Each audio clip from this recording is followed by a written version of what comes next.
उत्तर प्रदेश का जानलेवा जिन। हाँ, आज जो मैं कहानी लेकर आया हूँ, एक उत्तर प्रदेश के जानलेवा जिन की है, जिसने एक लड़की का पीछा एंड मौके तक नहीं छोड़ा। उसके साथ जो वो काफी ज्यादा दहला देने वाला था, उसने आप बीती कहानी मुझे सुनाई। तो ये कहानी एक सब्सक्राइबर की है, उसने जो मुझे बताया वो काफी दहला देने वाला था।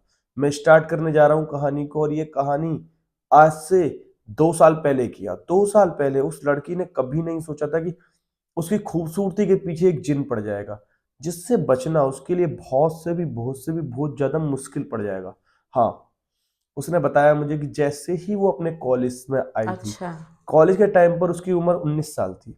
वो काफी खूबसूरत लगती थी। उसका कॉलेज ज्यादा दूरी पर नहीं था, सिर्फ घर से 20 मिनट की दूरी था। तो उसने सोचा कि क्या ही गाड़ी वाड़ी करूं, अपना पैदल ही निकल आया करूं।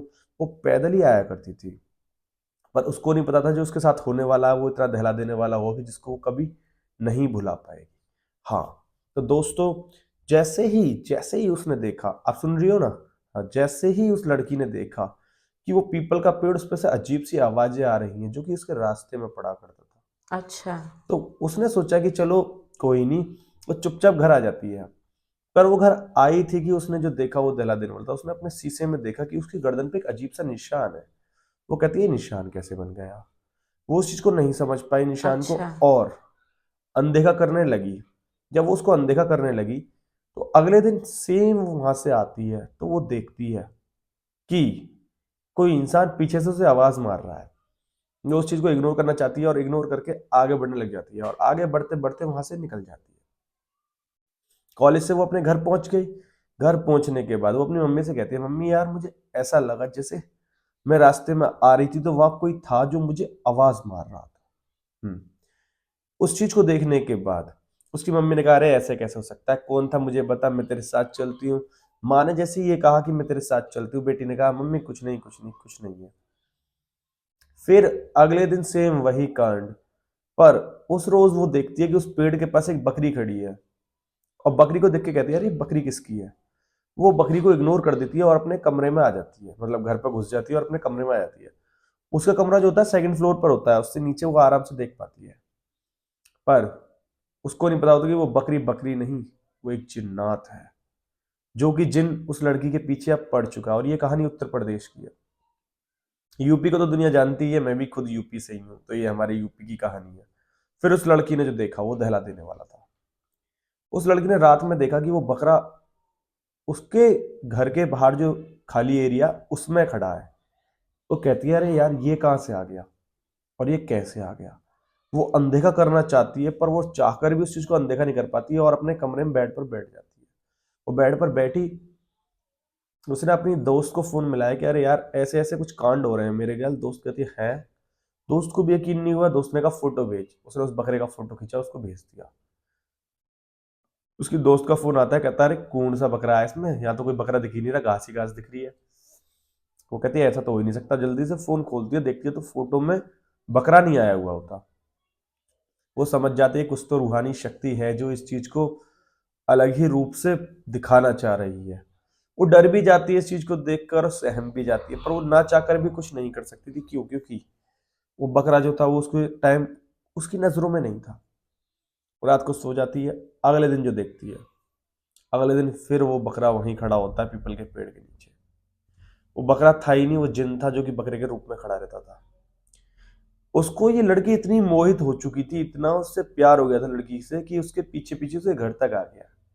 2 दिन तो बकरे के रूप में आया, तीसरे दिन उसके कमरे में आ जाता है और जस्ट उसके सामने खड़ा हो जाता है।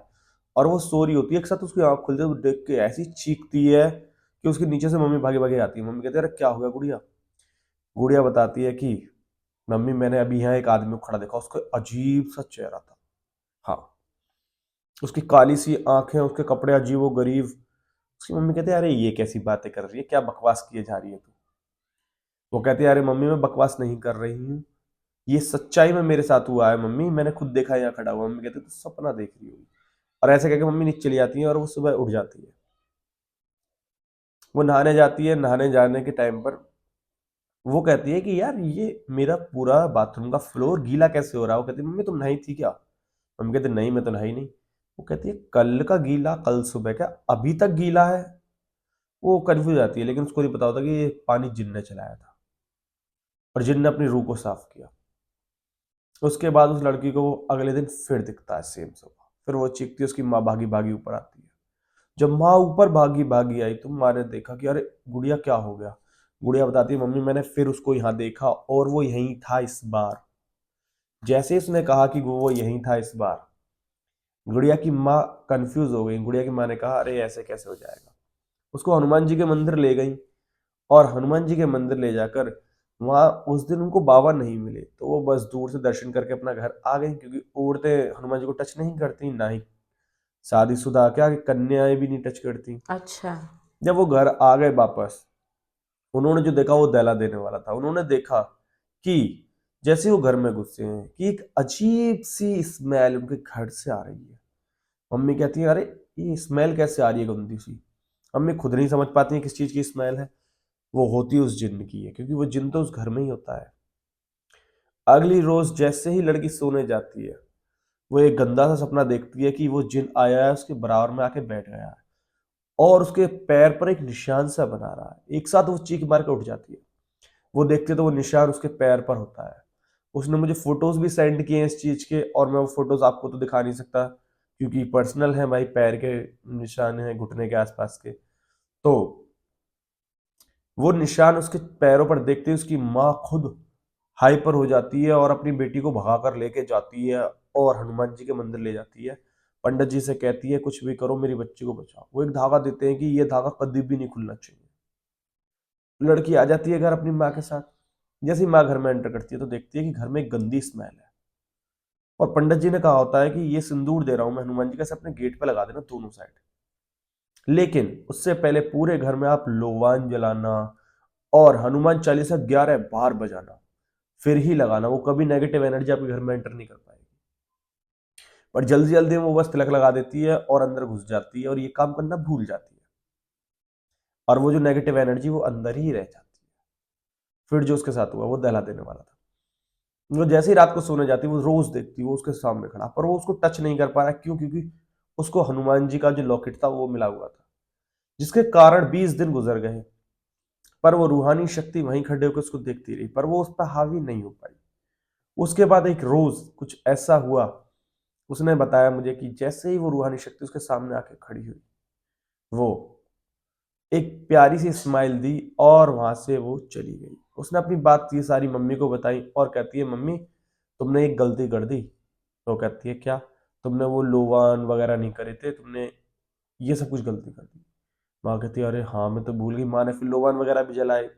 उस दिन की बात है और आज की बात है। उस लड़की ने बताया कि वो जिन उसके साथ 6 महीने तक रहा। 3 महीने उसको दिखा नहीं था, 3 महीने दिखा, 6 महीने उसके साथ रहा। अच्छा।